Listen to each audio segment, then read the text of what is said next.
Matapos mabigo sa kanilang pagsubok na sumakay sa nagawa nilang balsa, ang mga housemates tila pinanghinaan ng loob. Isang linggo na naman tong puro gulay.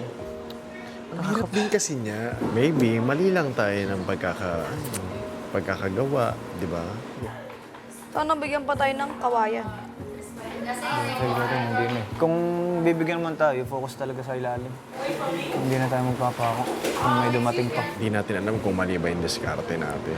Samantala, ang nagkatampuhang task leaders tila lumalamig na ang ulos sa isa't isa. Yung kanina yung Hindi, di ba yung nakaganto ako? Tapos pag nakasalamin ako, may kamukha ako. Bakit? Ano binobotan? Ay, naiirita ako pag nababasa. Hindi na. Oo nga, kamukha mo nga. Oo, may nabasag ah. Naintindihan mo ako. Nang mabasag na ang ilangan, ay minabuti na rin mag-usap ni na JM at Fia. Pag sasabihin mo ko, huwag ka kasi maingay. Wala akong Dapat, pake. Anong sasabihin? wala kang wala din akong pake. Talaga. Talaga. Bahala ka na sa buhay mo. Talaga. Kaya ganito kwento. Che, umiyak si Jolly. Kasi ganito ganyan.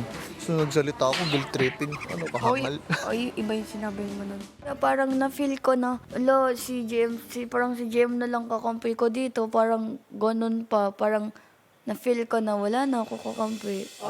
Ganun, na-misunderstand ko nga po siya, kuya. Misunderstand. Ang sinabi ko lang dito, dandahanin mo lang kako. Kahit, siyempre, bago pa lang yun, hindi pa natin alam kung ano kinalaki ni Jolly. Kung ganito, ganyan. Nagigits naman kita, Che. Ayun sa akin nga. Yung bunga ko naman, natitigil naman siya, di ba? Oh. Pero wala nga naman talagang mali sa kung nagpapako, totoo lang. Pero dapat nga, kung ganun nga rin, maging open ka lang kung ano dapat mong bawasan. Isa ho kasi si Piang sa mga close ko ho dito, kabilang ho nila Binsoy, nila Kulit. Gusto ko ho habang nandito ako sa loob, kasama ko ho sila. Tayo ko ho may mangyari sa kanilang hindi maganda.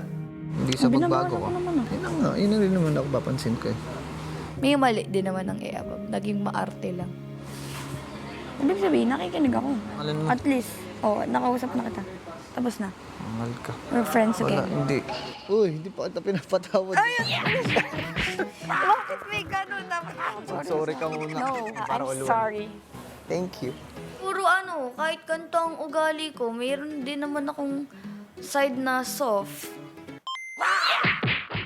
Say, sorry. Mag-sorry.